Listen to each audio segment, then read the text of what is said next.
Vai tava vizītkarte ir kas vairāk par papīru?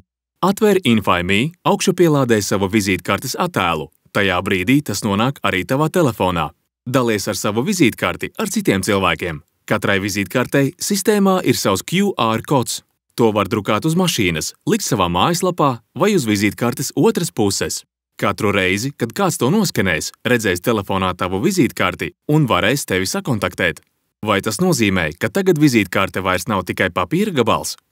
Jā, katrai vizītkartei mākonī ir tās kopija. Katru reizi, kad paņemsi kāda vizītkarti, tai identiska pievienosies arī tavā profilā.